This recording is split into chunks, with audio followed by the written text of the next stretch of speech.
Nunha entrezona da miña barriga había un rato pequeniño que ollábamos só nas pantallas do doutor. Para os meus era un centímetro de soño lindo que había ser desta e daquela maneira. Para min, Darío, corazón, eras ti en min. De veras a xunción total. Aquí o íntimo conxugado no cotián.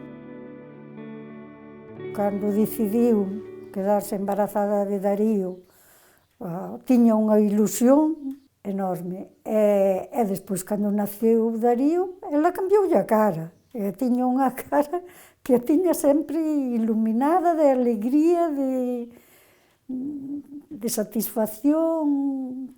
Moi ben, foi unha cousa que para ela, eu creo que foi a alegría máis grande da súa vida, ter a Darío. Darío a diario. Invasión que se me convén fantástica. Invasión sen ocasión. Invadiúseme a vida de coeiros e biberóns, de roupiñas pequenas e xoguetes de colores, de risas, choros, agarimos, agarimos. Darío a diario ten unha historia moi simpática, e é que a proposta inicial foi de Malós Cabrera, a miña muller, non?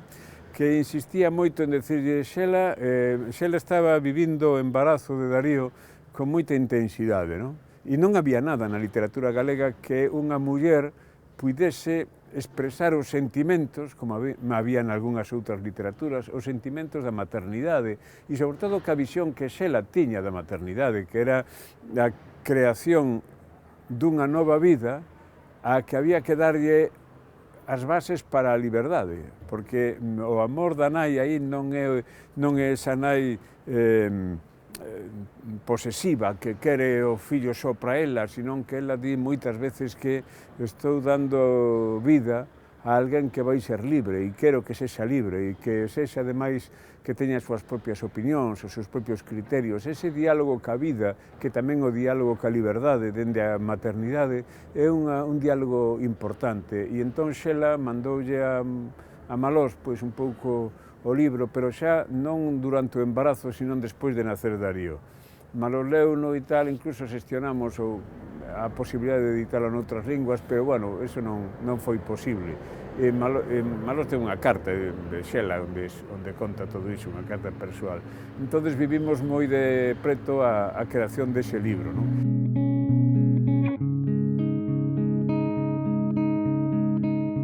Darío a diario é un manifesto de intencións dunha nai que vai a ter un fillo. E na capa do libro sí que tentei, e creo que o conseguín, facer o que quería ela decir, e que eu tamén estaba de acordo, que tiña que ser Darío. Unha persona que tiña xa que empezar a andar el solo desde o 7º día de nacemento. A foto da capa de Darío Diario está feita o 7º día de vida, exactamente cando lle caeu o cordón. E vestí, agora, primeiro imaginado e xa querido, logo presente nestes cuartos a diario. Hai posible en ser muller un privilexio imposible de transferir. Darío a diario foi un poemario no que reflectiu a súa experiencia da maternidade. Creo que iso lle deu unha gran repercusión ao libro, porque era un libro absolutamente innovador polo que supuña, primeiro, de naturalización desa experiencia, de liberación de ideas preconcebidas, de tópicos, de idealizacións da maternidade e, sobre todo, da reivindicación da maternidade como unha experiencia propia intransferible da muller. O que me parece extraordinario de Xela é isto de dicir explícitamente que imos meu ben xuntos, pero ti te afastarás de min, non? Xa anticipando algo que para as nais, pois, digamos, é difícil de anticipar. Eu creo que é un libro moi novidoso en moitas cousas. Imos, meu ben, camiñar sereno, polas cidades, en ramplas, nas aceras. Imos comezar o xeito da túa vida. E mírame, mesmo as bolsas dos meus ollos, serán monecos dos teus días xunta a min. Ata certo punto foi un libro que condicionou, digamos, o nome do meu fillo tamén, non? Non foi unha homenaxe tampouco pretendida, pero sí que é certo que dentro do Darío a diario eu aprendín varias cousas que me agradan respecto ao tema de ser nai, non? Unha delas é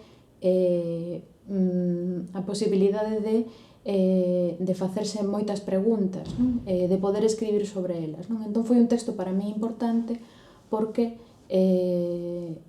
pon sobre a mesa o feito de que as escritoras teñen fillos e poden falar desa cuestión e tamén crea unha especie de imaginario, de idea de crianza como acompañamento, de idea de non posesión, de idea de cuestións asociadas aos sentimentos, digamos, positivos da maternidade que non son os habituais. Lembro un verso que di: ti serás contigo para sempre a miña maior diversión, non?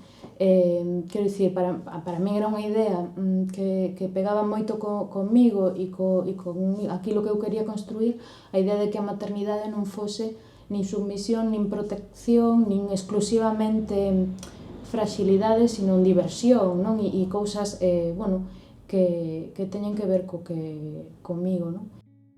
A túa ollada incendiaria anima tartarugas plásticas, camións de engano. Con pernas magras percorres metros de corredor. Que con cabeza e corazón limpo dirixas, meu ben, a orquestra da túa vida. O certo que costoume moito, sobre todo tendo en conta pois que de toda a súa obra, quizáis a obra máis sinxela para comezar ou para iniciarte, ou sobre todo para unha persoa como a min que tampouco está moi acostumada a ler poesía, pois é Darío a diario, porque, ten unha temática pois máis simple, son as, en xeral é máis amable. Tiña unha carga emocional para min evidente e forte, e que eu, pois, tardei un pouco en poder asimilar ou poder, canalizar, como quen di, non? Pero, unha vez que pouco a pouco xa fun madurando, xa fun medrando, un pouco así xa en torno de bacharelato, cosas polo estilo, pois xa me encontrei máis que coas ganas sempre estiven, coas forzas para adentrarme no que era ela como poeta. A partir de aí xa foi todo rodado. Nada que ver coa posesión. Non te posúo, nin quero. Cóidote, ámote e manteño a esperanza de aprenderche a te posuires. De primeiras parece unha casualidade como ela entendía a maternidade dun xeito, pois como di no verso, non te pretendo posuir nin quero, non te posúo nin quero, perdón. Ese outorgamento de liberdade, neste caso a min, pero ao individuo en xeral, non de protección, sí de protección, pero non de guía, nin de marcar o camiño polo que tes que ir, senón de poñer as ferramentas a tua disposición e ser ti, cando poidas, evidentemente non sendo neno, pero cando puderas, pois, dar os teus pasos e tal, pois chocoume moito esa coincidencia que tiña eu, ca forma que tiña eu de ver un pouco a vida, de entender un pouco a vida, os pensamentos, incluso xa entrando en temas entre político-económicos se queremos falar, non?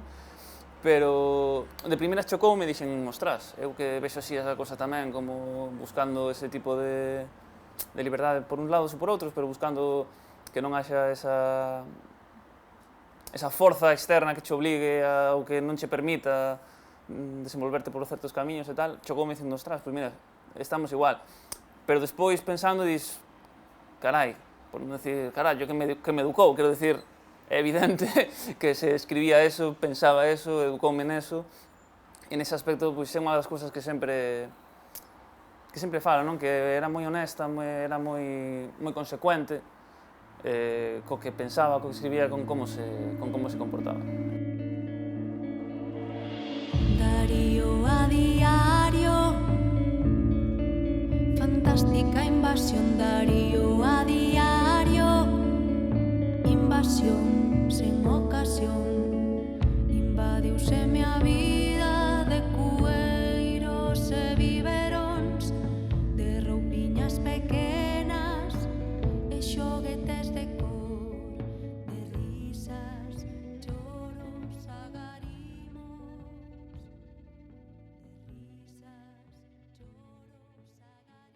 Ai, bueno, este tamén me gustaba, espera. Este é máis un pouco curtiño, que non é o de sempre, así que...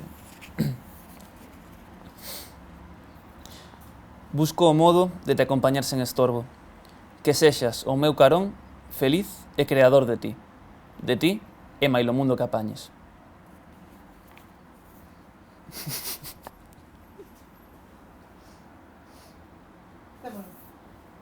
Por nós,